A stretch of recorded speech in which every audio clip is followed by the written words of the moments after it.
Bonjour, je suis la voix Citroën. Je vous dérange pas longtemps, mais je sais que si vous écoutez cet excellent podcast, c'est parce que vous aimez ce qui se fait de mieux.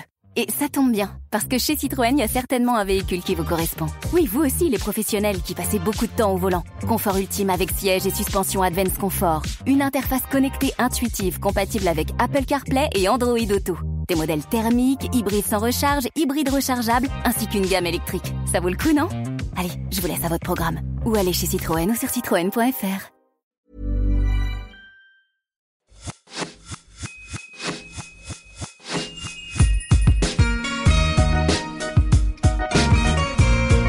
Bonjour et bienvenue sur l'Aléa, le podcast qui t'aide à devenir acteur de ta vie. Je suis Laura Pouliken et à travers mon compte Instagram, Lo From Paris, ce podcast et toutes mes prises de parole, je te transmets mes cheminements autour du bien-être, de la parentalité, de l'entrepreneuriat, du développement personnel et professionnel. Ici, tu trouveras chaque semaine les parcours, les témoignages ou les conseils d'entrepreneurs, de sportifs, d'artistes, de thérapeutes, de coachs qui t'éveilleront, t'inspireront sur ta propre trajectoire, te permettront de vivre en harmonie avec toi-même et le monde qui nous entoure, t'accompagneront dans la construction de la vie de tes rêves, malgré des aléas que l'on rencontre tous et toutes. Les valeurs qui m'animent, l'amour, l'audace, le bien-être, la contribution. Si tu ne veux pas manquer les nouveaux épisodes, je t'invite à t'abonner au podcast via la plateforme avec laquelle tu m'écoutes. Et si cet épisode te plaît, n'hésite pas à laisser un commentaire et 5 étoiles sur Spotify ou Apple Podcasts, à le partager autour de toi à une sœur, un ami, un membre de ta famille qui aurait besoin d'inspiration pour aller au bout de ses projets.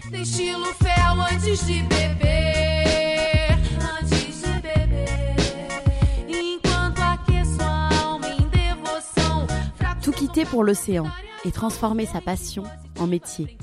C'est le pari de Laure, plus connue sur Instagram sous le nom de Santa Mila. Après un premier CDI à Paris, en marketing, Laure a la sensation d'étouffer. Elle décide donc de démissionner, de se lancer en freelance sur des missions de rédaction, de saisir l'opportunité d'écrire un livre pour doucement faire de la place à son rêve, créer une méthode bien-être autour des bienfaits de l'océan. Si j'ai souhaité recevoir Laure sur mon podcast, c'est évidemment pour recueillir tous ces précieux conseils d'entrepreneuse à succès, mais également pour en savoir plus sur les bienfaits de l'eau et de sa méthode, dont on peut profiter même en ville. Ensemble, on parle ainsi de son parcours professionnel, de la création de sa méthode, Ocean Therapy, des bienfaits de l'océan sur notre corps et notre esprit, du pouvoir de guérison de l'eau sur certaines maladies, de la façon dont on peut intégrer les principes de la méthode de Laure dans sa vie quotidienne, même loin de l'océan. Et enfin, des meilleurs conseils de Laure pour entreprendre, créer une communauté fidèle et engagée, puis tenir sur la durée. Un grand merci Laure, et à vous, je vous souhaite une très belle écoute. Hello Laure. Hello Laura. Je suis contente d'être avec toi aujourd'hui. Pour ne rien te cacher, je te suis depuis très longtemps sur tes réseaux sociaux car tes good vibes m'inspirent beaucoup.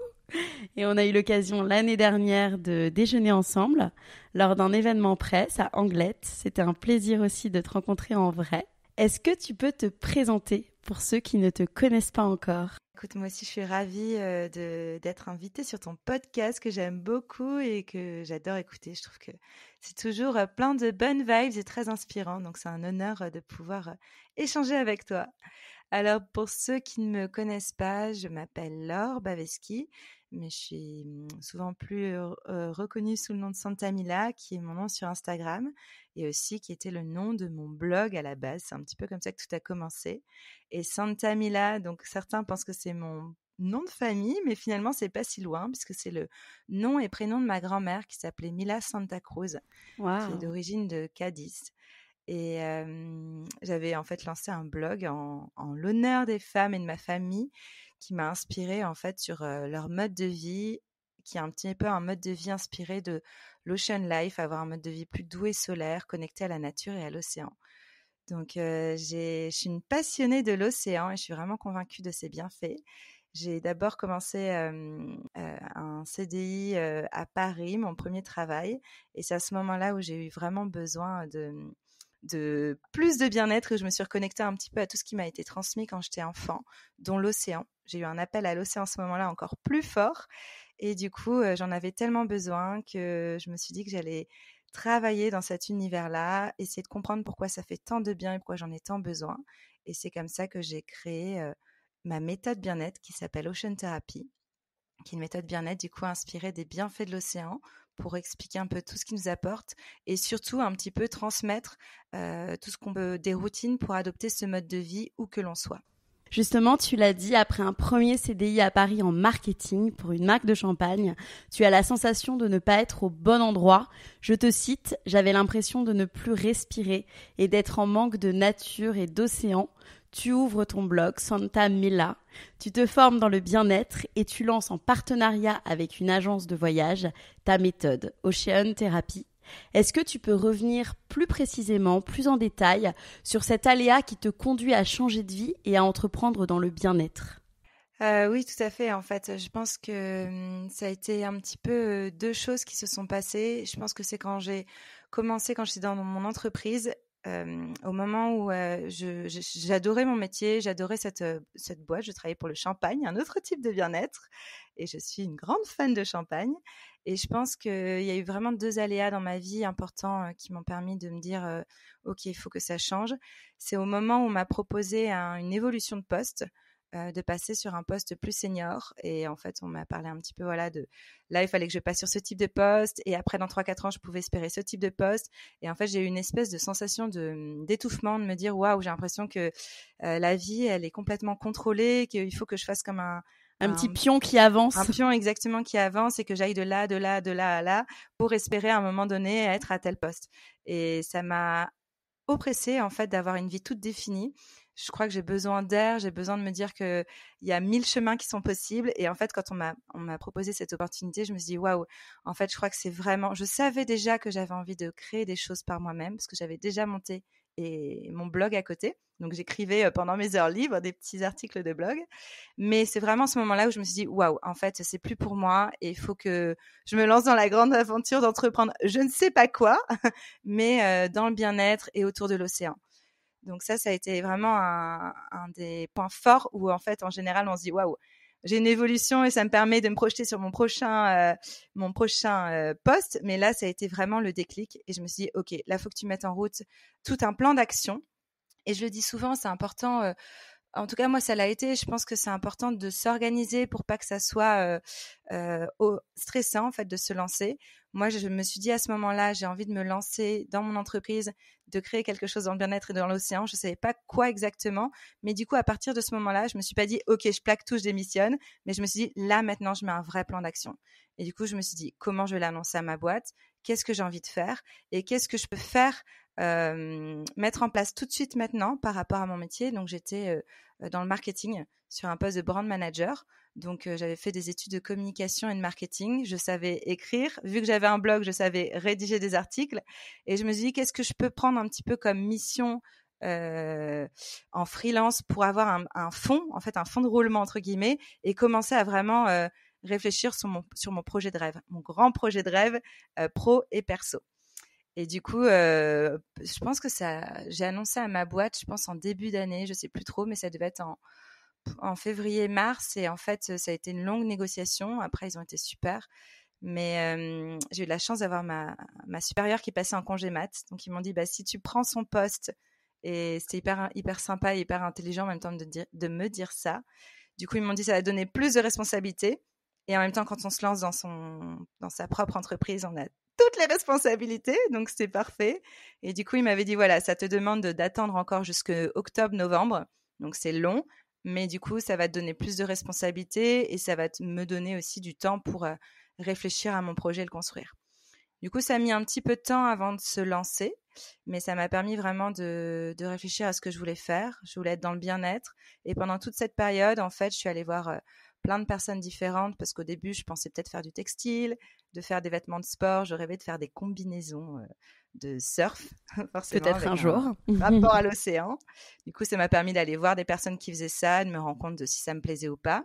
Et puis, je suis très vite arrivée sur la partie expérience et voyage qui me faisait rêver puisque j'écrivais sur mon blog, sur Santa Mila, pas mal d'articles sur justement comment s'échapper au bord de l'océan quand on habite en ville et à Paris. Donc, je faisais des articles week-end sur mes endroits préférés dans le nord, la Côte d'Opale, au niveau de la Bretagne, au niveau de la Vendée, mais aussi des billets plus loin en Europe. Portugal, Espagne et aussi un peu des voyages kitesurf au Brésil, en Grèce. Et en fait, du coup, ça marchait super bien, ces articles. Et je me suis dit, c'est vrai qu'à chaque fois, je propose un lieu. Pourquoi j'adore ce lieu au bord de l'océan, mes meilleures adresses pour bien manger, faire du yoga et du sport. Et je me suis dit, mais pourquoi j'emmène pas carrément les gens vivre ça?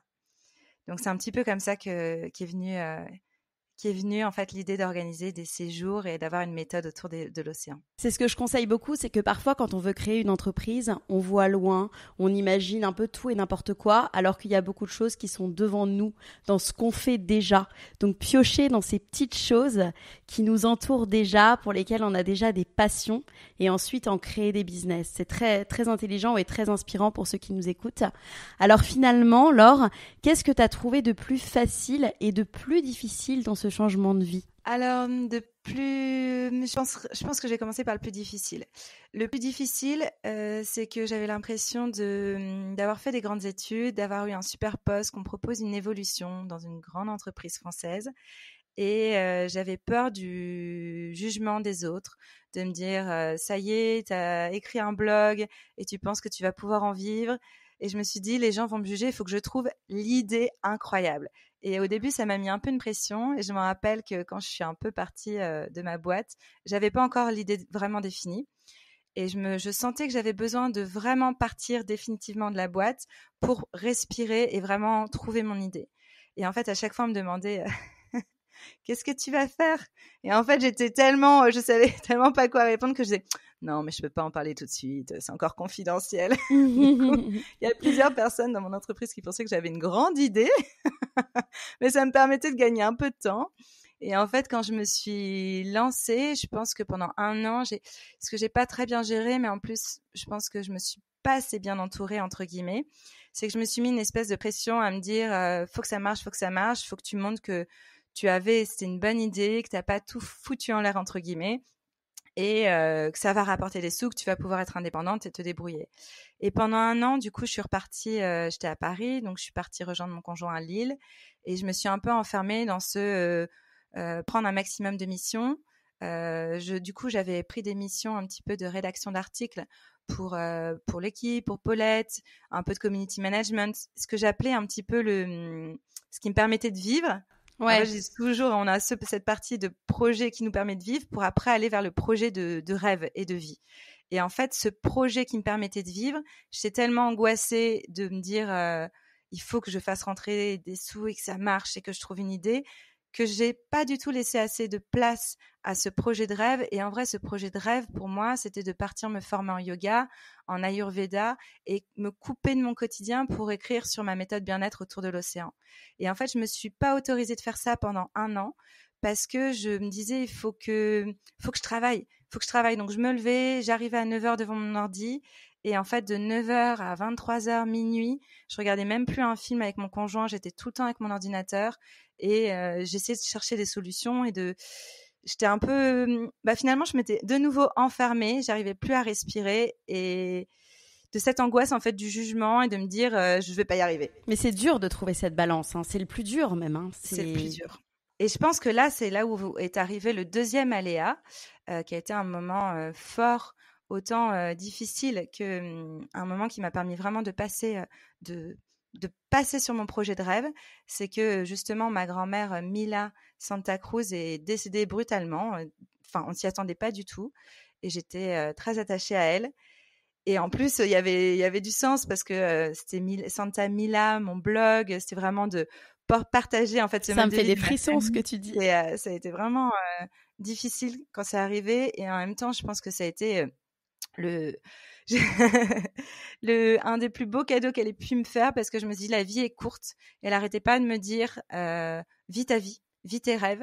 Et en fait, quand elle est partie, je me rappelle, c'était début décembre. Et en fait, je me rappelle que c'est vraiment un moment où je vivais mal l'hiver à Lille parce que je sentais en plus que j'étais pas au bon endroit, que j'avais besoin d'être près de l'océan. Et en fait, je me suis dit, ok, c'est un signe. Et là, maintenant, arrête d'attendre. On s'en fout du jugement des autres et pars faire ta formation de yoga, pars loin et coupe-toi un peu de ton quotidien parce que c'est ce qui va te permettre de te poser, prendre du temps pour toi et d'écrire sur ton projet de rêve. Et c'est arrivé, je pense, début décembre. Et le 20 décembre, j'avais trouvé ma formation de yoga. Et je suis partie, le 4-5 janvier pour 3 mois à Bali. D'accord. Tu avais déjà ton petit garçon à ce moment-là et ton conjoint? J'avais pas mon petit garçon, donc c'était aussi le parfait timing pour faire ça. Par contre, j'avais déjà mon conjoint. Ça fait très longtemps qu'on est ensemble. Et je pense que j'ai eu beaucoup de chance d'être si bien entourée par mon conjoint et aussi par mes parents, parce que j'avais besoin d'en parler avec eux. Et ils m'ont dit, mais fonce, c'est le moment, pars, fais ce que tu as à faire et c'est maintenant ou jamais, donc fais-le. Bien sûr. C'était comme une espèce de soulagement où j'étais dans un... Je pensais en allant dans l'entrepreneuriat sortir un peu de ce côté anxiogène et vie toute faite. Et en fait, je me suis mis un peu dans une... Tu t'es réenfermée, mais je connais tellement ce que tu dis. Moi, ça fait 4 ans que je suis à mon compte. Et je pense que pendant 2 ans, j'ai suivi en fait un peu la trajectoire comme si j'étais en CDI, mais à mon compte. À prendre des missions, tu vois, qui sont pas vraiment mes missions de cœur. Mais il faut le faire parce qu'en fait, pareil, grandes études, école de commerce, formatée par papa, maman. Et cette mise en place d'aller vraiment dans ces projets de passion et de lâcher prise sur le reste, c'est assez compliqué. Je rejoins exactement ce que tu dis. Et donc justement, tu pars faire cette formation du yoga. Donc c'est la première étape en fait finalement de la mise en place de ta méthode Ocean Therapy. Quelles sont les autres étapes en fait qui te font aller de l'idée vers finalement l'action? En fait, je pense que ce dont j'avais vraiment besoin, c'était de me retrouver toute seule. Et en fait, le fait d'être partie là-bas, donc j'ai choisi Bali parce que j'avais besoin de me sentir en sécurité en étant seule, de pouvoir vraiment avoir du temps seule pour écrire. En fait, j'avais besoin d'écrire et de poser à plat toutes mes idées, tout ce que je ressentais. Et j'ai choisi Bali aussi parce qu'évidemment, c'était près de l'océan et que j'avais besoin d'océan et de me connecter à cet élément pour me retrouver. Et en fait, du coup, la formation, elle a duré 1 mois. Et j'ai eu envie d'enchaîner d'autres formations, j'ai rencontré du monde et j'ai eu beaucoup de temps de seule où j'ai beaucoup écrit. Et moi, j'ai besoin d'écrire. Et du coup, j'ai un petit peu posé tout ce que je ressentais par rapport à l'océan. J'ai aussi posé ce que j'aimais faire dans la vie, là où étaient mes vrais points forts, là où j'étais pas très bonne et où je savais que, par exemple, il fallait pas que j'aille dans tel ou tel type de métier. Et ça m'a permis vraiment de commencer à écrire un petit peu cette méthode bien-être Ocean Therapy. Qu'est-ce qu'elle voulait dire ? Je savais que je voulais que ça tourne autour des bienfaits de l'océan, de pouvoir partager ce que l'océan apporte, tant au niveau du mental qu'au niveau du physique. Mais je voulais aussi que ça soit... en fait, je me rendais compte que c'était un mode de vie, en fait, quand on est au bord de l'océan, que c'est un mode de vie où on est plus dans cette slow life, où on ralentit, on prend du temps pour soi, on se connecte à la nature, on est plus dehors. Et que finalement, je voulais que ça soit quelque chose qui soit accessible à tous, pas que ceux qui vivent au bord de l'océan, et que ça soit quelque chose qu'on puisse adapter au quotidien. En fait, de finalement un peu adopter cette vie douce au bord de l'océan, un peu cette Californian life, même quand on habite en ville loin. Donc, j'ai beaucoup écrit. Et en fait, quand je suis rentrée de Bali, donc j'ai dû rentrer en mars, je suis rentrée et comment ça s'est passé ? Je suis repartie en Bretagne, donc un autre endroit que j'adore aussi, qui m'inspire beaucoup. Et là, j'ai eu l'opportunité d'écrire un livre. En fait, j'ai été contactée par une maison d'édition pour recevoir un livre. Et moi, je les ai contactés pour écrire un livre en réponse. Ils ont dû se dire, elle n'a pas du tout compris la question et la demande. Ils voulaient me contacter justement pour un livre bien-être que je puisse recevoir et si ça me plaît, en parler sur les réseaux. Et moi, j'ai répondu avec plaisir, les gars. Mais si ça vous intéresse, j'aimerais beaucoup écrire un livre sur les bienfaits de l'océan et son mode de vie. Et donc, en fait, ça m'est venu un peu comme ça, de façon spontanée. Je me suis dit, ose.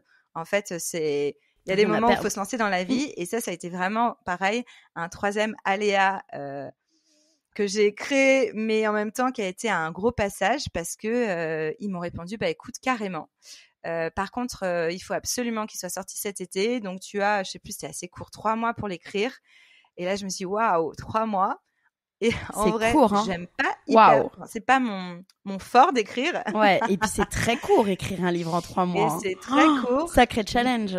Ouais, c'est un bon challenge. Mais du coup, ça a été, je pense, ce qu'il te fallait. Ouais, la meilleure chose qui puisse se passer, parce qu'en fait, ça m'a obligée à me poser concrètement et à écrire ma méthode Ocean Therapy. Et là, je me suis dit, OK, là, t'as plus le choix. C'est pas une histoire de l'écrire pour un site web ou pour une plaquette pour une entreprise ou des particuliers. Écris là ce que tu as envie de dire, qu'est-ce qu'est l'Ocean Therapy et comment tu veux le proposer.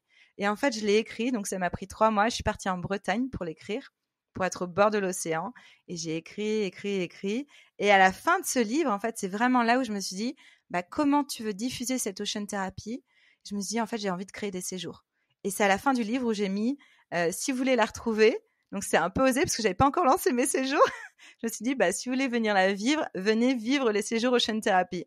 Et en fait, en écrivant ça, je me suis dit, maintenant, il va falloir lancer les séjours. C'est ça. T'avais plus le choix. Non, mais franchement, c'est une bonne méthode encore pour ceux qui nous écoutent, en fait. C'est un bon conseil à prendre.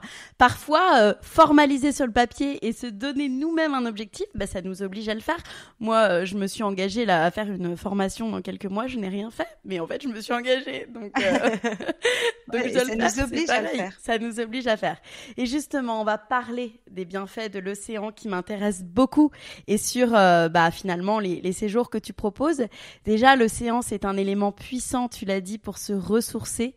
D'où te vient cette passion pour le bien-être et les océans, si tu te rappelles? Oui, complètement. J'ai une famille, ma famille, donc c'est pour ça que c'est mon blog, c'était Santa Mila, mais c'est vraiment ma famille en général et notamment mes parents.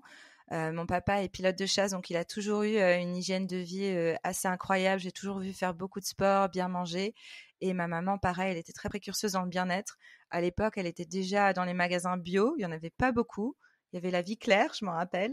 J'avais pas de BN. Moi, au goûter, j'avais le droit à des tartines de pâte d'amande. C'était pas du tout à la mode à l'époque. Ouais, c'était pas la mode, mais c'est très bien. Mais du coup, j'ai eu toujours cette éducation de par ma famille. Et aussi, ce côté un petit peu océan, c'est parce que comme mon papa était pilote de chasse, on a passé notre vie à déménager. Donc, on n'avait pas de maison fixe et de maison principale. Mais du coup, mes parents avaient acheté une maison de vacances. Enfin, c'était du coup notre maison fixe, près de celle de mes grands-parents, de mes 2 grands-parents, qui étaient près de la mer, donc près des Sables d'Olonne. Et donc, en fait, ma maison, la seule maison que j'avais, c'était l'océan, près de l'océan, aux Sables d'Olonne. Et j'y allais été comme hiver, parce que c'était assez pratique, surtout que mon papa partait souvent à l'étranger longtemps. Donc, en fait, ma maman partait là-bas avec nous 4. Et du coup, j'ai connu l'océan tout le temps. Et pour moi, c'était un peu ma maison. Et comme j'avais des parents sportifs, ils nous ont toujours initiés au sport à travers le jeu. Donc, on était tout le temps dans l'eau, en train de, soit quand il y avait des vagues, de faire du bodyboard. S'il y avait du vent, on faisait de la planche à voile. Quand l'océan devenait un lac, on faisait du wakeboard au large. Donc, on a d'apprendre à être au large, à attendre avec sa petite planche de wake quand on est tout petit. On sent qu'on est tout seul sous ce fond, sous ce fond où il y a plein de bêtes. Et du coup, je pense que ça m'a vraiment initiée aussi. C'était pour ça que c'était chouette la Vendée, c'est qu'il y a tellement de sports différents à faire en fonction des conditions que j'ai appris cet amour pour l'océan. Des fois qui était impressionnant, parce que des fois il y avait des méduses, des fois l'océan faisait peur.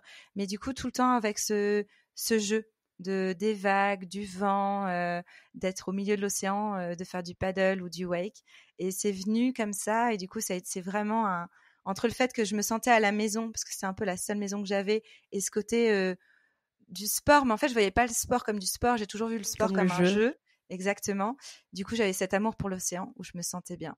Donc, ça a vraiment commencé comme ça quand j'étais jeune. Et ça vient vraiment clairement de ma famille. Et j'ai une water family puisque mon grand-père fait encore de la planche à voile. D'accord. Il a plus de 87 ans. Waouh. Mon autre grand-père faisait encore de la pêche l'année dernière alors qu'il a 91 ans. Il avait son bateau et partait en mer des heures et des heures pour aller pêcher. Donc, j'ai clairement une famille qui passe son temps autour de l'océan. Mon père fait du foil, du kite, ma mère aussi. C'est génial. On est tout le temps tous à l'eau ensemble. On fait des sessions en fonction des conditions, du kite, du surf. Trop bien. Nous, on a des points communs parce que moi, je passe ma vie au Sables d'Olonne. Mon mari a, comme toi, grandi tous les étés, tous les hivers au Sables d'Olonne et on initie nos enfants à l'océan au Sables d'Olonne. Ouais, c'est génial de partager ça en famille, je trouve. Franchement, c'est génial. Moi, j'adore là-bas. Je m'y sens trop bien. Construite autour des piliers du bien-être, l'alimentation, l'activité physique, la santé mentale. Est-ce que tu peux m'expliquer en quoi consiste justement plus précisément ta méthode bien-être holistique Ocean Therapy? Oui, bien sûr. La méthode bien-être Ocean Therapy, l'idée c'est vraiment en tout cas de trouver des routines qui nous font du bien et qui nous permettent de nous sentir aussi bien au niveau du mental qu'au niveau du corps. Donc, le premier point, c'est vraiment au niveau du stress, de trouver des astuces et des routines qui nous permettent de limiter l'impact du stress en nous et ce stress chronique. Donc, ça passe beaucoup par se connecter à la nature, notamment à l'eau, à l'océan. Donc, je parle en général de l'océan quand on y est, parce qu'il a ce pouvoir incroyable de nous apaiser. Donc, le fait de voir de l'eau, le fait d'entendre le bruit des vagues, mais qu'on peut retrouver aussi à la maison, d'écouter l'eau, de voir de l'eau. Donc ça nous permet vraiment de rentrer dans un état de méditation qui nous apaise énormément et qui nous permet de diminuer notre stress au quotidien. Après, ce qui est vraiment important aussi, c'est de garder un corps en mouvement, donc d'être le plus possible dehors, de marcher, de bouger, mais aussi de faire du mouvement, donc à travers le sport, mais ça peut être aussi à travers le yoga qui nous permet de retrouver une bonne mobilité. Donc moi, j'enseigne du yoga dynamique qui permet de garder un corps tonique et en pleine santé toute notre vie, mais aussi du yoga qui nous permet de venir nous apaiser le soir. Et après, ce côté de nutrition, c'est vraiment dans cette partie holistique, de prendre soin de soi. Ce qui est important, c'est ce qu'on met aussi dans notre corps. Donc, c'est de se reconnecter un petit peu à la nature, un peu comme cette vie quand on est au bord de l'océan, de manger ce que la nature nous apporte en fonction des saisons, de manger le moins industriel possible, parce que tout ce qui est transformé n'est pas bon pour le corps. Et c'est un peu cette logique de, on vient de la nature, on a besoin de manger ce qu'elle nous apporte, et ce qu'elle nous apporte, on l'assimile très très bien. Donc tout ce qui est transformé, tout ce qui est de la chimie, c'est plus compliqué. Donc c'est vraiment de se reconnecter à ça, de faire des recettes simples. Donc c'est ce que je propose du coup pendant les séjours. Mais j'ai aussi développé toute une plateforme Ocean Therapy TV où on retrouve toutes ces routines autour de la méditation, des bienfaits de l'océan, du yoga et la nutrition. Et on retrouve des recettes très simples, très basiques qu'on peut faire au quotidien. D'ailleurs, les rendus de ces recettes, c'est le rendu que vous allez avoir dans votre assiette. Il n'y a rien d'Instagrammable parce que c'est moi qui le fais. Je ne suis pas du tout une grande chef. Mais l'idée, c'est vraiment de faire des choses très pratiques, très simples que l'on peut faire au quotidien.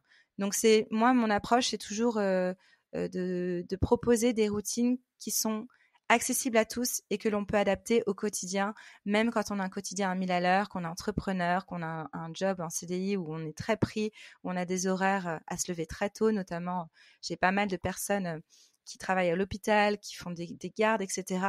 Et vraiment, ou des mamans, ou des parents en tout cas qui ont un rythme assez intense avec des petits. Et l'idée, c'est de pouvoir en tout cas, à travers des routines courtes et simples, de pouvoir prendre soin de soi au quotidien pour se sentir plus zen, plus apaisé et reconnecté à nous-mêmes et à la nature. Donc tout ça, on peut le retrouver évidemment quand on part en Ocean Therapy. L'idée, c'est vraiment de couper de son quotidien et de profiter à 100% des bienfaits de l'océan en étant dans un lieu magique près de l'eau. Mais aussi, on peut le retrouver sur ma plateforme Ocean Therapy TV que j'ai développée par la suite parce que je me rends compte que, comme je disais, ce mode de vie, en fait, on peut l'adapter où que l'on soit, mais en fait, c'est pas facile des fois quand on n'a pas les routines avec nous au quotidien guidées. Donc, j'ai mis toutes ces routines sur une plateforme et en fait, comme aussi, on peut profiter ces bienfaits de l'océan même à travers un écran, le fait de voir l'eau à travers un écran. Du coup, j'ai filmé plein de moments d'océan ou plein de séances devant l'océan où on peut profiter en fait de la vue de l'eau, d'endroits vraiment magiques et du bruit de l'eau. Et en fait, rien que de lancer ces vidéos et ces routines, c'est comme si l'esprit s'évade en fait directement au bord de l'océan. Et ce qui est assez intéressant, c'est que j'ai aussi lancé ça parce que ça a été vraiment prouvé scientifiquement, le fait de voir l'eau à travers un écran et d'entendre le bruit de l'eau, ça apaise immédiatement l'esprit et se projette en fait au bord de l'eau. Génial, c'est pas pour rien que c'est un bruit blanc aussi pour les bébés, hein. On met le bruit des vagues. Exactement. Et ça, c'est vrai que l'eau, c'est un élément qui est hyper puissant. Donc, j'en parle beaucoup. Si certaines personnes veulent aller, il y a encore plein de choses sur l'océan, veulent aller plus loin. J'en parle beaucoup sur la plateforme Ocean Therapy TV. Mais l'eau, c'est un élément puissant pour nous apaiser parce que tu fais un très bon lien avec les enfants. Et en fait, on met beaucoup de bruit d'eau pour les enfants. Et aussi, quand ils naissent, c'est tellement intense quand ils sont en dehors du ventre de leur maman qu'on leur donne ses premiers bains dans l'eau. Et ça, c'est parce qu'on est né dans l'eau. Donc, c'est vraiment notre élément, l'eau. Nos premiers signes de vie, c'est dans le ventre de notre maman. C'est vrai. On est dans l'eau, on est bercé dans l'eau. Et donc, on se sent bien dans l'eau et on se sent bien dans ces bruits d'eau. Donc, c'est pour ça que c'est un élément qui est puissant. Donc, quand on est au bord de l'océan, on a ces bienfaits de l'eau, plus des sels minéraux et des oligo-éléments. Mais l'eau, en général, c'est hyper intéressant à savoir. Et c'est ce que je dis souvent aux gens. Même quand vous êtes à la maison et que vous êtes loin de l'océan, le fait d'être en connexion avec l'eau, Donc, si vous êtes stressé d'aller marcher près d'un point d'eau, si vous êtes stressé, le fait de prendre un bain, c'est pour ça que les bains nous détendent et nous font beaucoup de bien. D'être dans l'eau, hop, ça va nous apaiser. Ou même de prendre une douche, le fait d'être sous l'eau, ça fait beaucoup de bien.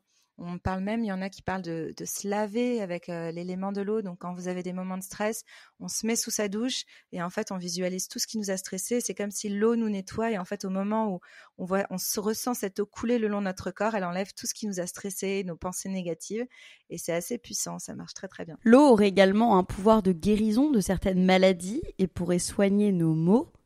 Est-ce que tu peux nous en dire plus, si tu le sais, que soigne finalement l'eau de mer ? Alors l'eau, comme je le disais, a beaucoup de bienfaits pour tout ce que j'ai énoncé juste avant.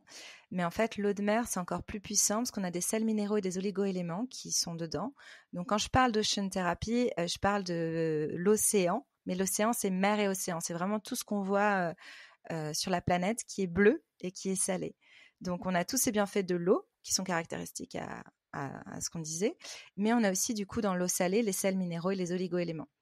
Et en fait, ce qui est intéressant, c'est que ce qu'on a dans l'eau de mer, c'est ce qu'on appelle le plasma marin. C'est ce qu'on retrouve dans le plasma sanguin, donc dans notre sang. Dans notre sang, on a des oligo-éléments et des sels minéraux.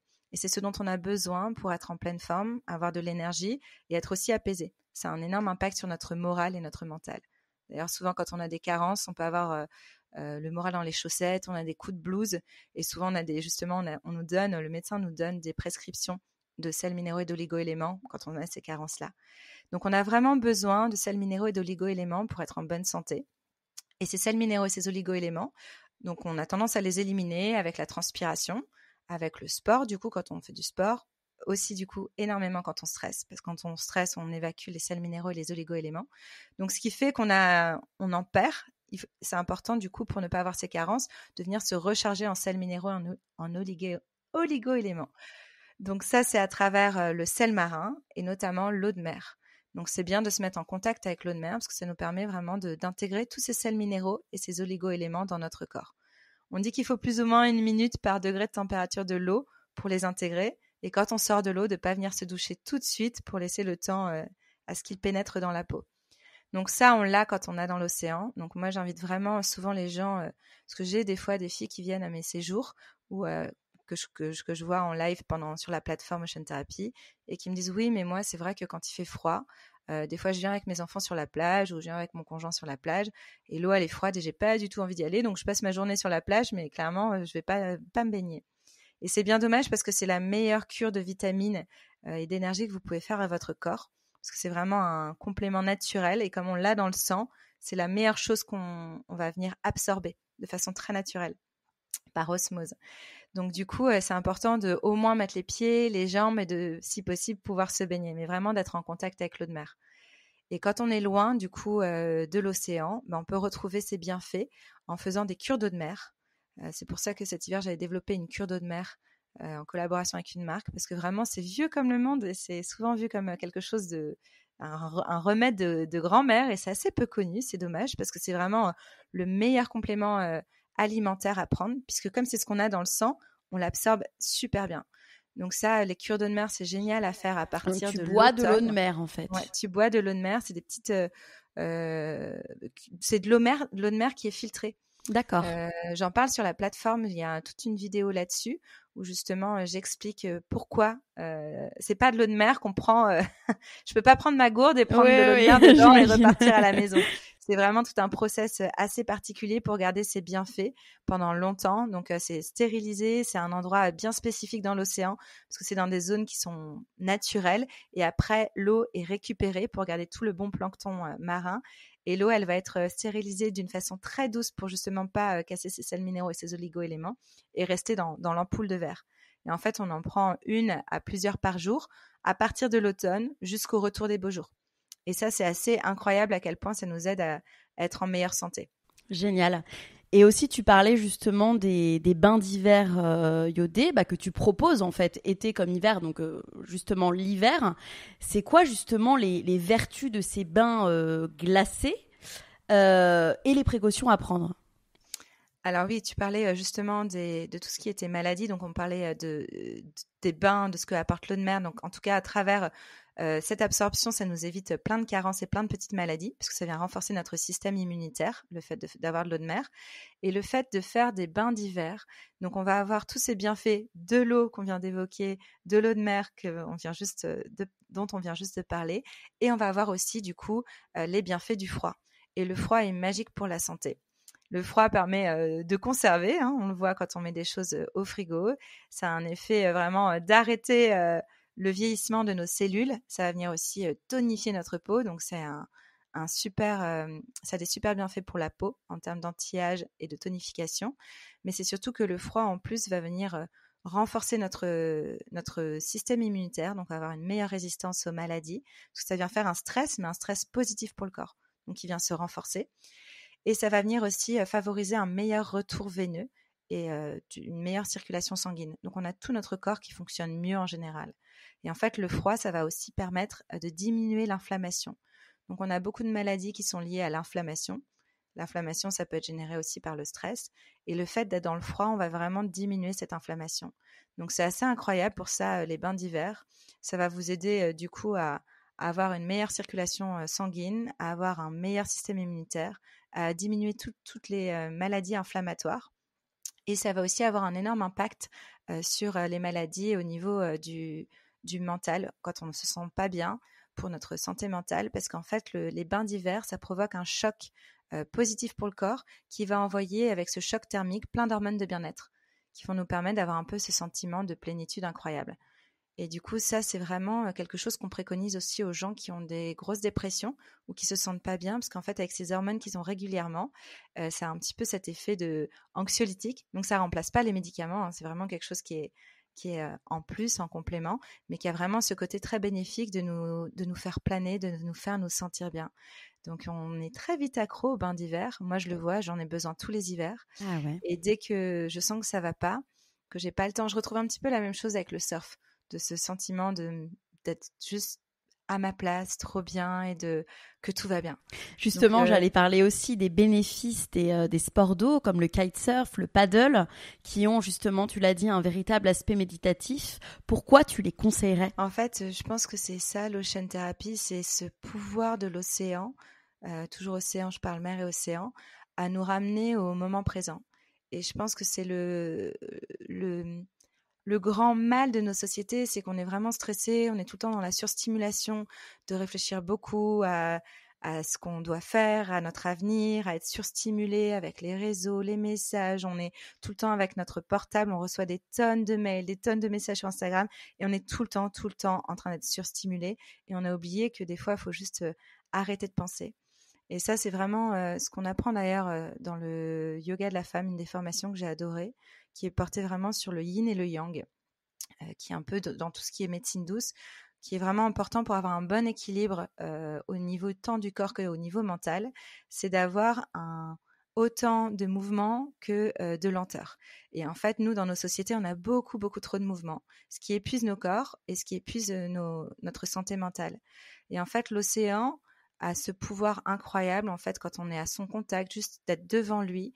En fait, ça éveille tous nos sens. On est juste absorbé par cet horizon sans fin, cette immensité, de voir l'eau bouger avec la lumière, que ça soit une eau calme ou une eau avec des vagues, on plane parce que c'est hypnotisant. Vraiment, ça capte notre regard. Le bruit de l'eau aussi capte notre attention au niveau de l'ouïe. Donc, on a tous nos sens qui sont éveillés, et ça nous ramène au moment présent et juste à ne plus penser à rien. Et ça, c'est ce qu'on appelle un petit peu la méditation. Donc, ça a ce pouvoir incroyable quand on est juste devant l'océan. Mais le fait d'être dans l'eau, donc de nager, les bains d'hiver, juste de nager simplement, de faire du paddle, du kite ou du surf, on est en plus de ça, déjà on est loin, donc on a vraiment notre portable qui est très loin. Et en plus de ça, on est obligé de se connecter à la nature et d'essayer de comprendre comment elle fonctionne. Donc on se reconnecte un peu à l'environnement d'où l'on vient. Et on essaye de comprendre comment fonctionnent les vagues, comment fonctionne le vent, comment on peut évoluer avec notre paddle ou nager simplement, de voir où est-ce qu'on nage. Et du coup, cette connexion avec la nature, elle est tellement forte et tellement pas facile, parce que ce soit le kite, la nage, le paddle ou le surf, qui est un des sports les plus difficiles, que quand on arrive du coup à ce sentiment, à évoluer avec la nature, donc à partir en kite, à faire notre grande traversée en paddle, à nager ou à prendre une vague, même si c'est pas une vague une vague parfaite ou une vague sur laquelle on est debout, même si on est à plat ventre sur sa planche. Ce moment en fait de connexion pure avec l'océan, d'avoir réussi à le comprendre et d'évoluer avec lui, cette connexion elle est tellement incroyable qu'on appelle ça la béatitude en français, donc c'est moins glamour en français, mais c'est ce qu'on appelle en yoga le samadhi. Et on le compare au samadhi, c'est un sentiment de bliss, de béatitude incroyable, où on se dit waouh, je suis juste trop bien. Et on le sent quand on sort de l'eau à ce moment-là, on a un sourire jusqu'aux oreilles, on a juste envie d'y retourner.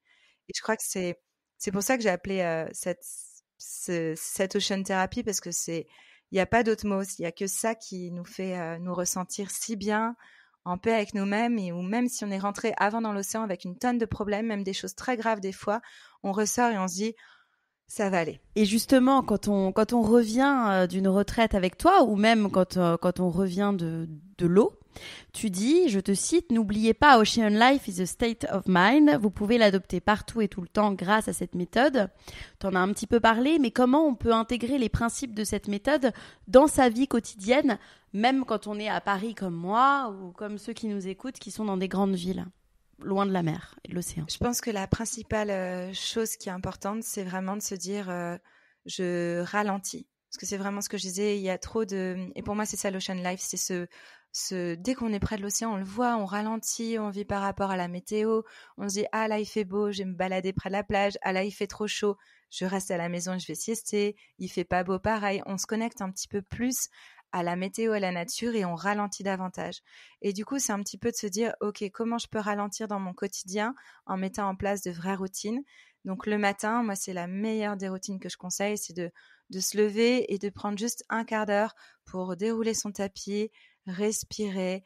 Moi, je propose sur Ocean Therapy des méditations où on voit l'océan, et ça dure pas longtemps, ça dure 1 à 2 minutes, mais du coup, on prend le temps de juste respirer. Donc, ça peut être avec ce genre de méditation, ou juste de mettre une musique qui nous apaise, une musique d'océan d'ailleurs, et de prendre le temps de respirer longtemps pendant 2 minutes, et de faire un petit peu de mouvement, et de juste commencer sa journée comme ça, par ralentir, en prenant du temps pour soi. Même si c'est 15 minutes, ça change tout. Et après, c'est vraiment dans sa journée de trouver des moments où on se reconnecte à la nature en allant dehors. Et je me rends compte des personnes qui viennent à mes séjours, des fois, elles sont prises un petit peu dans cette vie à 1000 à l'heure, métro, boulot, dodo, et elles prennent plus le temps d'aller dehors, d'aller dans un parc. Et même quand on est en ville, il y a plein de points d'eau. Donc ça, l'eau, je vous disais, c'est un élément vraiment puissant pour s'apaiser. Et c'est de se dire tous les jours, dès que j'ai un petit créneau et qu'il n'y a pas de pluie, d'aller faire une petite balade, même d'un quart d'heure, de 20 minutes, de me dire, ok, en fait, si j'ai déjà mon repas, peut-être que je vais aller me poser au bord de l'eau pour manger mon repas. Et si j'ai pas encore mon repas, peut-être de me trouver une solution en regardant, moi, ce que je faisais quand j'étais à Paris. Je me trouvais une solution pour aller marcher au bord d'un lac. Et du coup, le fait de marcher, d'aller voir l'eau et de manger au bord de l'eau, ça m'apaisait énormément. Et c'est vraiment de rajouter ces petits moments pour ralentir et se reconnecter à la nature, de sortir dehors et d'être près de l'eau. Et ça fait beaucoup, beaucoup, beaucoup de bien. Et c'est pas... En fait, moi, c'est ce que j'ai tout le temps, c'est de trouver des petites routines courtes. Ça suffit de faire 15 minutes le matin, 15 minutes le midi, 15 minutes le soir. Et en fait, la vie, elle est complètement différente. Et le soir, je recommande vraiment pareil de ralentir et de se prendre 15 minutes dans son lit et de faire un moment de respiration, d'écouter des bruits d'eau, de faire une ou deux postures de yin. C'est une pratique hyper intéressante en yoga qui justement, comme le donne son nom, je vous parlais du yang qui est vraiment le mouvement, le yin c'est vraiment une pratique où on reste très longtemps dans les postures et du coup qui nous invite à venir relâcher les tensions, et ça relâche toutes les tensions au niveau du corps et aussi au niveau du mental. Donc souvent c'est une pratique qui est très difficile, et en général dites-vous, c'est un des meilleurs conseils que m'avait donné ma formatrice, si c'est difficile c'est qu'on en a vraiment besoin. Ouais. Et ça devient justement de plus en plus facile avec la pratique, j'imagine. Exactement, et ça c'est un bon point, Laura. C'est vraiment, moi je dis souvent, quand je fais des challenges sur ma plateforme, que je donne des rendez-vous au live, je dis aux gens, faites-le pendant 3 semaines. un peu comme des enfants, on se met en place pendant 3 semaines une routine de 15 minutes le matin, une routine de 15 minutes le soir, et au moins de faire le matin et le soir. Et le midi, vous faites comme vous pouvez, juste vous prenez du temps pour vous. Mais en fait, 15 minutes, on les trouve forcément. C'est juste une question d'organisation, même quand on est 1000 à l'heure. Moi, je vois même quand je dois me lever à 5 heures du matin pour partir, parce que je pars en ocean therapy loin, alors que j'ai même avec mon fils, etc., j'arrive à trouver 15 minutes, je me débrouille, je vais moins sur mon téléphone, je me lève un peu plus tôt, et vraiment, ça change la vie. Parce que pendant 15 minutes, on commence notre journée par ralentir, respirer, et pareil, le soir, on prend 15 minutes pour faire 1 ou 2 postures, respirer, et en fait, c'est la même vie, mais avec ces 15 minutes le matin et 15 minutes le soir, on a l'impression que on a pris du temps pour nous. Ça donne envie de respirer. Non, complètement. C'est des très très bons conseils. Si on rebascule sur le côté business, entrepreneurial, toi tu as une réelle communauté engagée de plus de 20 000 personnes et surtout un univers qui t'est propre, dans lequel on s'embarque et on s'engouffre très facilement, très aisément, avec beaucoup de plaisir. En tout cas, c'est ce que je pense.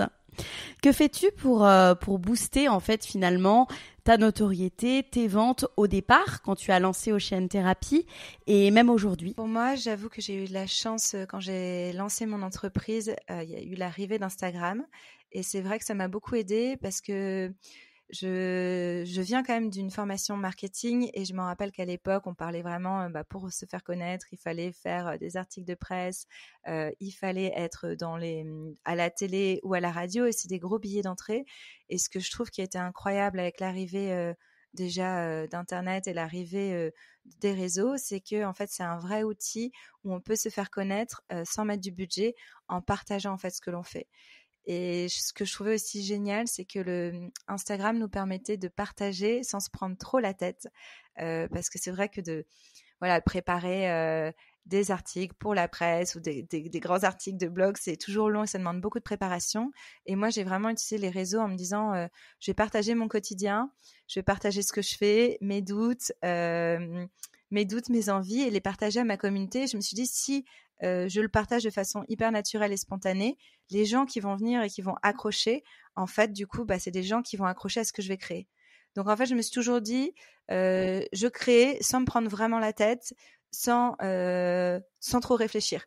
Et je pense que c'est ce que j'ai adoré avec les réseaux parce que j'ai du mal des fois à me poser pendant des heures et des heures à faire quelque chose qui a été très difficile avec mon livre parce que ça m'a demandé de lire et relire. Et du coup, c'est ce que j'adore avec les Instagram, c'est que je partage de façon très spontanée. Et je pense que c'est le meilleur conseil que je pourrais donner, c'est de partager ce que vous faites, de partager vos doutes, vos questions. À chaque fois que j'avais envie de développer quelque chose, je l'ai demandé à ma communauté. Et ça m'a permis de faire évoluer ce que j'ai créé. Après, quand j'ai créé mes premiers séjours, du coup, comme les gens me suivaient déjà sur le blog avec mes articles de voyage et via Instagram, ça a permis vite à ce qu'il y ait des gens qui viennent sur le blog, enfin sur ces voyages. Et dès que j'ai eu des gens sur les voyages, clairement, mon premier voyage ne ressemble pas du tout à mon voyage d'aujourd'hui que je propose. Mon premier voyage, je l'ai fait évoluer avec les gens qui sont arrivés en leur demandant ce qu'ils pensaient. Mon deuxième voyage, j'ai aussi demandé aux gens. Et en fait, à chaque fois, après, au fur et à mesure que j'ai commencé à avoir des clients, je leur demandais autant de retours qu'à ma communauté. Et j'ai un petit peu développé mes séjours ainsi. Et j'ai développé la Ocean Therapy TV, ma plateforme, parce que les filles qui venaient à mes séjours me disaient ça serait génial de pouvoir continuer à pratiquer avec toi au bord de l'océan en étant en live et de retrouver toutes ces pratiques et tous ces bienfaits au quotidien quand on est à la maison grâce à une plateforme en ligne. Et je continue, et c'est le meilleur conseil que je peux vous donner, c'est de tout le temps poser des questions. Donc maintenant, je pose à la communauté, mais aussi énormément aux personnes qui viennent au séjour et aux personnes qui sont sur Ocean Therapy TV. Et c'est toutes ces personnes qui font évoluer mon produit. Donc c'est comme ça que je continue à le faire connaître, ce qui me demande aussi beaucoup de temps, parce que c'est vrai que les gens ne voient pas des fois tout le travail qu'il y a derrière, mais que ce soit les séjours ou la plateforme, à chaque fois, je communique beaucoup. Quand je pars en séjour, je fais beaucoup de stories, je prends le temps de les faire, je prends le temps de les poster et ça me demande énormément de temps parce que ça veut dire que quand je ne suis pas avec les filles, dont je m'occupe quand même, je suis avec elles de 8h à 23h, quand je ne suis pas avec elles et qu'elles sont en temps libre pendant 2 heures, moi je ne fais pas la sieste. C'est vrai que les gens pensent toujours que quand on est en séjour, on se la coule douce, on ne fait que du surf et du yoga, mais ce n'est pas la vraie vie. Pendant qu'elles sont en temps libre, moi je trie mes photos, je poste, je communique dessus pour pouvoir justement à chaque séjour, ça me permet de vendre mes prochains séjours et ça me permet de vendre aussi la plateforme. Très bon Parce que conseil. aussi, pendant ces séjours, j'en profite pour tourner parce que les gens voient que je suis au Sri Lanka ou à Biarritz ou au Maroc, et j'en profite pour faire des nouvelles vidéos, en fait, pour les proposer sur la plateforme et faire vivre cette ocean therapy dans des lieux paradisiaques aux gens de la maison. Donc, c'est de bien s'organiser, de bien communiquer avec les réseaux. Et après, ce qui est aussi important, c'est de ne pas perdre trop de temps sur les réseaux, parce que ça vous permet de vous faire connaître, mais c'est aussi important de prendre soin de vos clients que vous avez déjà. Donc, moi, j'ai toute une liste avec mes clients et je communique avec eux via une newsletter, je leur demande des retours et j'améliore en fait tous ces services aussi grâce à eux, et je leur parle de mes prochaines offres via une newsletter. Les réseaux, c'est bien, mais faut pas perdre que son temps là-dessus. Faut vraiment se structurer et se dire, voilà, dans ma journée, je sais pas, c'est lundi matin et mardi matin où je suis sur les réseaux, et après je travaille sur ma newsletter et je travaille à faire connaître aussi différemment. Ce qui est intéressant aussi, c'est que souvent, j'essaye de faire connaître aussi mes offres avec des personnes qui sont influentes, et ça, je trouve que c'est aussi un super moyen de faire découvrir ces offres, de choisir vraiment des personnes qui sont vraiment dans la cible. Ça, c'est important parce que des fois, ça m'est déjà arrivé au début de proposer à des personnes qui étaient moins dans la cible, et du coup, c'est vrai que ça apporte pas du tout la même communauté ou les clients que l'on souhaite. Donc, de bien sélectionner, mais c'est intéressant d'avoir des personnes qui sont influentes dans notre milieu. Ça permet vraiment de faire grandir et faire connaître en fait nos produits à d'autres personnes. Parce que c'est vrai que la partie des réseaux, du coup, ça a tendance à, des fois, en fait, avec l'algorithme, nous garder toujours à la même communauté, alors que de faire connaître par d'autres biais, ça peut être intéressant. Et après, je sais que ça paraît très bête, mais c'est un des meilleurs conseils que j'avais eu pendant une de mes formations, d'ailleurs, avec Pauline Legnaud, c'est de soigner vos clients. En fait, si vous soignez vraiment vos clients et qu'ils adorent ce que vous faites, en fait, c'est le meilleur système pour faire grandir votre business. Moi, je le vois, j'ai énormément de filles qui reviennent sur mes séjours ou qui restent sur ma plateforme et parrainent d'autres gens. Donc, si vous bichonnez et prenez soin de vos clients, ça va être votre priorité plutôt que d'être que sur les réseaux. En fait, c'est ça qui va faire grandir en fait vos clients et votre communauté. C'est le bouche à oreille, de leur dire si ça vous plaît, n'hésitez pas à en parler autour de vous, et même de pouvoir, s'ils en parlent, les récompenser. Moi, je sais que du coup, j'offre un mois sur ma plateforme à chaque fois qu'ils marrainent quelqu'un, et s'ils ramènent des gens sur mes séjours, je leur dis, voilà, elles ont une remise. Si tu ramènes une personne, tu as telle remise, une autre personne, telle remise. Du coup, ça les motive parce qu'elles adorent le produit, le séjour. Elles se disent, voilà, si je ramène 2-3 personnes, ça me permet en plus de revenir et d'avoir une belle remise sur mon séjour. Et ça, c'est des choses des fois toutes bêtes où on reste sur les réseaux à se dire c'est les réseaux. Mais en fait, les réseaux, c'est extraordinaire parce que ça nous permet de nous faire connaître, mais il y a aussi l'algorithme, plein de choses qu'on ne contrôle pas. Donc, c'est en tout cas vraiment important de ne pas passer toutes ces journées dessus et de revenir un peu au basique, de soigner sa communauté et sa clientèle. Totalement. Très bon conseil. Merci beaucoup, Laure. Mais la question qu'on se pose finalement, c'est est-ce que tu es toute seule pour gérer tout ça? Alors, non. En fait, je suis toute seule dans ma boîte pour l'instant. En tout cas, je le souhaite. Après, peut-être que ça changera plus tard. Mais je voulais vraiment rester sur ce côté solopreneur et travailler avec des gens en partenariat. Donc, ça, c'est plutôt le modèle de business que j'ai choisi actuellement. Par contre, j'ai clairement une agence de voyage avec laquelle je travaille. Et ça, pour moi, c'est un super conseil que je peux vous donner. Si vous organisez des voyages, pour le côté légal, c'est indispensable d'être soit vous-même une agence de voyage, soit d'avoir une agence de voyage qui porte votre voyage, parce qu'elle va pouvoir gérer tout l'administratif, les assurances, et ça, du coup, c'est un gain de temps énorme. Donc, j'ai quelqu'un sur la partie des voyages qui m'aide beaucoup. J'ai également quelqu'un sur la partie de tout ce qui va être Facebook, qui me donne des conseils, etc., de la communication. Après, j'ai une personne qui s'occupe de tout ce qui est site web, donc qui m'aide à faire mon site web, à faire tous les agencements. Et après, oui, pour l'instant, il n'y a que moi. Mais dès que j'ai besoin, en fait, je travaille pas mal avec des freelances en partenariat sur la partie com, mais du coup, je le fais plutôt à la mission. D'accord, très intéressant ce modèle. Si tu avais peut-être un challenge entrepreneurial, un des plus gros challenges finalement auquel tu as été confronté pendant cette aventure entrepreneuriale et la manière dont tu l'as dépassé. Un des plus gros challenges entrepreneurial que j'ai pu avoir, c'est en fait de me rendre compte qu'il n'y a rien de linéaire. J'ai commencé par lancer mon business en me disant je vais faire que des séjours. en 2019. Donc, j'ai lancé ça après l'écriture de mon livre. Et 1 an après, il y a eu le Covid. Et du coup, j'avais construit un peu mon modèle en me disant, je vais faire 1 ou 2 séjours par mois. Et j'ai construit tout mon modèle de business là-dessus. Et puis, en mars 2020, je me suis dit, bon, c'est peut-être pas le bon modèle. Donc, en vrai, c'est comme ça que j'ai lancé la plateforme en ligne, en fait. Parce qu'on était en pleine ocean therapy, on a dû rentrer. Et du coup, j'ai eu la demande des filles de finir les ateliers, d'avoir une proposition en ligne. Et ensuite, avec l'inflation, tout ce qui s'est passé, beaucoup de concurrents, je me suis rendu compte que les séjours particuliers, c'était beaucoup de temps, beaucoup d'énergie. Et en fait, il y a souvent des annulations, En fait, il faut savoir que quand on fait un séjour, ça se remplit pas comme ça en un claquement de doigts. Il y a beaucoup de gens qui disent c'est canon d'organiser des retraites et je lance et du coup moi je peux partir en vacances et je gagne des sous, etc. et c'est trop bien. Mais c'est un vrai challenge de remplir un séjour parce que c'est quand même un prix.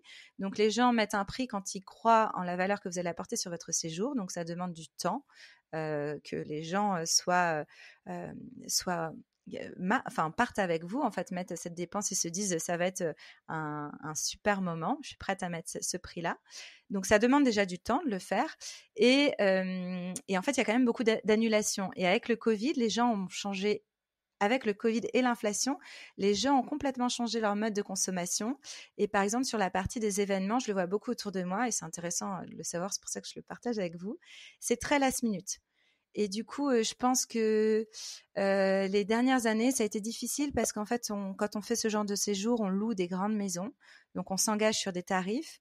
Et en fait, ces grandes maisons, elles sont par exemple pour 6 à 8 personnes. Sauf que, en fait, les gens réservent tellement dernière minute qu'en fait, il faut vite se désengager des fois de la maison parce que s'il y a que 4 personnes sur cette maison, le prix de la villa, parce que moi, c'est vraiment des villas très haut de gamme, impacté sur 4 personnes, fait qu'on peut ne plus rien gagner, voire perdre de l'argent. Donc ça a été un nouveau challenge où du coup, ça nous a obligés à revoir un petit peu notre façon de nous organiser et d'adapter ça, de se dire, voilà, 1 mois avant, on annule. Sauf que des fois, on annule. Et en fait, moi, j'ai plein de demandes last minute. Mais vraiment plein de demandes où des fois, 2 semaines près, en fait, le séjour était complet. Donc, c'est juste que je pense que mon gros challenge a été de me dire, et je pense que c'est la vie des entrepreneurs, en fait, il n'y a rien de linéaire et c'est hyper important de ne pas s'entêter dans quelque chose qui change. C'est pas que vous êtes mauvaise ou mauvais, c'est juste que le monde change, les choses évoluent et par contre, la vraie force, et c'est pour ça que j'ai aimé être solopreneur, la force en tout cas d'être à son compte ou d'être à pas beaucoup, c'est de se dire, ok, en fait, il faut vite réagir, vite être réactif et se dire, il y a quelque chose qui marche pas, je vais pas... me dire c'est moi, je suis mauvaise, il n'y a rien qui marche. Et ça, franchement, je vous le dis parce que même moi, des fois, je me disais, il n'y a plus rien qui marche, c'est moi qui suis mauvaise. Et non, il faut prendre du recul. J'allais dans l'océan, faire un bon petit bain glacé, ça me remettait les idées en place. Et je me disais, non, en fait, le monde évolue. Et du coup, je parle aussi avec d'autres entrepreneurs et tout le monde me disait, oui, ça c'est aussi hyper important de s'entourer. Ne pas être seule, ça a été un de mes points que j'ai dû bien ajuster ces 2 dernières années. Et j'ai entendu comme ça aussi que c'était la même problématique pour tout le monde, que ça changeait. Donc, en fait, ça m'a permis de me dire, OK, en fait, je vais garder ce modèle-là, mais je vais l'adapter et je vais aussi continuer de chercher à évoluer. Et c'est pour ça aussi qu'aujourd'hui, je développe et je propose beaucoup les ocean therapy et ces interventions en entreprise.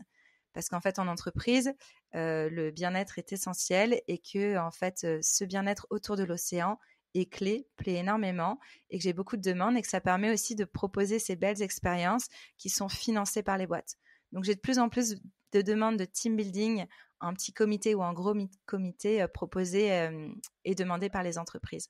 Et du coup, c'est un petit peu ça que pour conclure à ce point sur le challenge entrepreneurial, c'est de savoir prendre du recul, de ne pas s'entêter quand quelque chose ne marche pas, parce qu'en fait, là, vous pouvez vraiment planter votre boîte et en plus, ça peut vraiment avoir un impact sur votre mental à vous, parce que vous avez l'impression que c'est vous qui n'y arrivez pas et qui êtes mauvais, alors que souvent, c'est vraiment des aléas, des choses vraiment extérieures et qu'il faut prendre du recul, s'entourer d'entrepreneurs et d'essayer de dire, OK, si ça fonctionne pas, je fais évoluer. Et en fait, finalement, c'est aussi un peu ma façon de voir les choses, c'est que quand quelque chose fonctionne pas ou arrive dans notre vie, que ça soit bon ou mauvais, il faut se dire que c'est pour une bonne raison, que ça nous ouvre une autre porte. Et c'est comme ça que moi, les séjours sont arrivés, puis la plateforme Ocean Therapy TV. Et là est arrivée vraiment toute l'offre entreprise et B2B qui est géniale et qui me permet de continuer à faire mes séjours et la plateforme en toute sérénité parce que ça m'a permis de faire évoluer mon travail. Et c'est la beauté de l'entrepreneuriat aussi. C'est pour ça qu'on est entrepreneur. C'est justement cette richesse d'évolution en permanence et de s'adapter à la demande. Exactement. On va finir par des petites questions, Laure. L'idée, c'est d'y répondre sans vraiment réfléchir, enfin avec des réponses courtes en tout cas. Qu'est-ce que tu dirais à ceux qui souhaitent se lancer dans un projet mais qui n'osent pas ? On n'a qu'une vie, je sais que c'est assez bateau, mais en fait on n'a qu'une vie, on ne sait pas quand elle s'arrête, donc il vaut mieux se lancer et au pire, c'est pas grave, on peut toujours revenir à là où on était. C'est pas un choix définitif, que ce soit de se lancer à vivre dans un endroit ou de se lancer dans un projet, si ça marche pas, c'est pas grave, on revient après.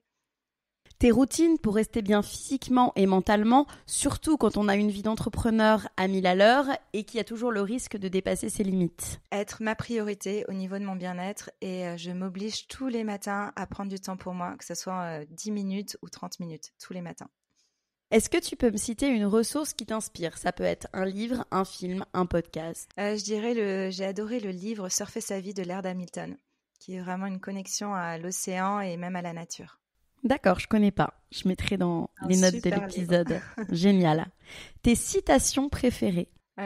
Chaque matin, quand tu te réveilles, n'oublie pas que la vie est précieuse et qu'il faut en profiter. Les conseils que l'on t'a donnés avant et que tu aurais aimé connaître avant de te lancer dans ton aventure entrepreneuriale ? De ne jamais être seul, de ne pas oublier de bien s'entourer. Et quand on est entouré d'entrepreneurs, du coup, on se rend compte qu'on a les mêmes problématiques et ça booste. Et ça, on peut faire aussi des sessions de brainstorming qui sont précieuses aussi. Exactement, ça apporte beaucoup plus d'idées et d'inspiration. Ta plus grande audace et ce que tu en tires ? Avoir tout quitté, de venir vivre près de l'océan et de me dire ok, peut-être que si jamais mes séjours s'arrêtent, si tout s'arrête, comment je vais faire pour en vivre ? Parce que je savais que là où je venais vivre, il n'y avait pas forcément de travail. Mais de me dire ça y est, on y est, il n'y a pas le choix, il faut que ça marche. Un échec que tu aurais vécu et une leçon tirée ? Un échec que j'ai vécu, je pense que c'est le moment avant de partir faire ma formation à Bali, de juste me dire, je ne sais pas ce que j'attendais pour partir, j'attendais d'avoir comme le go de tout le monde et de se dire, il y a un moment donné, on s'en fiche de ce que peuvent penser les autres et foncez. Si vous sentez que quelque chose est bon pour vous, faites-le. Parce qu'on a qu'une vie et quand on sent que quelque chose est bon pour nous au fond de notre ventre, il faut y aller. Sinon, ça peut vraiment nous rendre malades et nous détruire. Qu'est-ce qui t'a permis d'apprendre à te connaître ? De passer du temps seul, de partir loin de tout, de mon quotidien et d'être seule et d'écrire. Ouais, une grande thérapie, l'écriture. En fait, j'aime beaucoup quand j'ai besoin de me connaître ou que j'ai besoin de ressentir ce que j'ai au fond de mon ventre et que j'ai du mal à mettre les mots dessus. Je prends du temps pour moi et je m'isole. Donc, je l'ai fait à Bali quand j'ai eu besoin d'un moment très long, mais je le fais aussi régulièrement ici. En fait, je prends un carnet et je pars près de l'océan et j'écris. Et j'écris sur ce que je ressens, j'écris sur ce que j'ai envie, j'écris sur ce qui ne marche pas. Et en fait, je le fais souvent d'ailleurs sur Ocean Therapy TV. J'ai fait des rituels du soir d'écriture. Le fait d'écrire et d'être isolé, des fois, ça nous permet d'écrire sur des choses dont on oublie comment on ressent, on n'arrive pas à poser les mots dessus et ça aide énormément. C'est une vraie thérapie. Ce podcast encourage chaque personne à devenir acteur de sa vie. Une personne que tu aimerais entendre sur ce podcast ? Il faut que ça soit une personne connue ou pas forcément ? Non, pas forcément. Une personne que j'aimerais beaucoup connaître et connaître en podcast, je pense que ce serait Lena Sato, qui est une apnéiste. J'aimerais beaucoup savoir comment elle s'est lancée, comment elle s'est mise dans cet univers marin. Je trouve ça passionnant tout ce qu'elle a créé et cette connexion incroyable qu'elle a avec les animaux. Et ce côté autant sur elle d'apprendre à gérer son apnée. Je me suis mis à l'apnée récemment et ça me passionne. C'est un vrai côté méditatif et c'est une nouvelle approche pour moi de l'océan. Et en fait, ce que je trouve incroyable, c'est ce côté connexion avec les animaux marins. Donc, j'aimerais beaucoup l'entendre. Et elle a suivi ce qui lui faisait du bien et elle a aussi, du coup, construit toute sa vie autour et construit sa profession dans cet univers. Génial. J'ai interviewé il y a 2 ans le champion Arnaud Gérald, qui est champion du monde d'apnée. Et c'était incroyable. Vraiment, c'est une de mes interviews que je n'oublierai pas. En effet, c'est fascinant. Et j'ai vu aussi, je sais plus si tu as dû le voir sur Netflix, ce reportage là aussi sur, je me souviens plus comment il s'appelle, ce reportage sur Netflix sur justement un couple d'apnéistes. Je sais pas si tu l'as vu.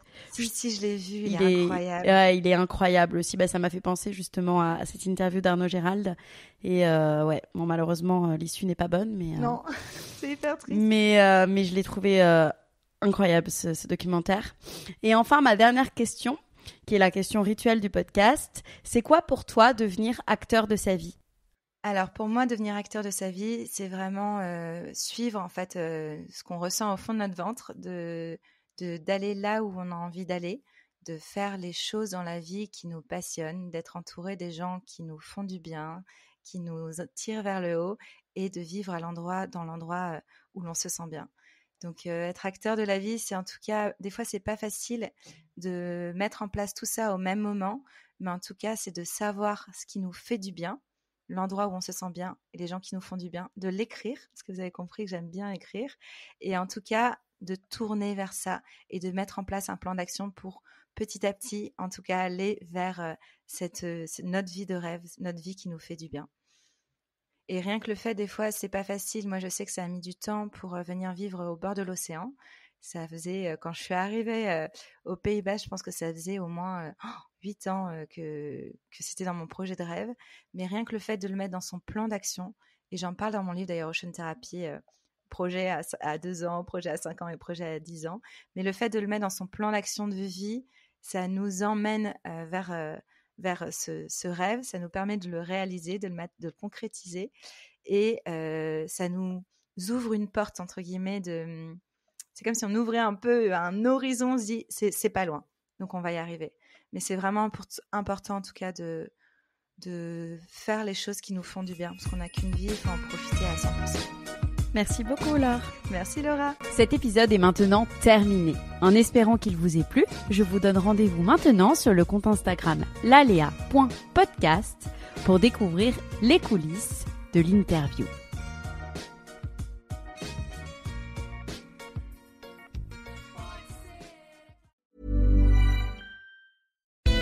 Chez Enedis, on recrute des magiciens. Ouais, des magiciens. Mais pas n'importe quel magicien non plus. Uniquement ceux qui maîtrisent ce tour de magie qui consiste à invoquer la force électrique du vent pour la distribuer chez tous les Français. Balèze. Parce qu'être électricien chez Enedis, c'est plus qu'un simple job. Découvrez nos offres de chargé de projet parmi 2800 offres en CDI et alternance partout en France. Pour rejoindre l'aventure, rendez-vous sur enedis.fr. Enedis, bienvenue dans la nouvelle France électrique. L'énergie est notre avenir, économisons-la.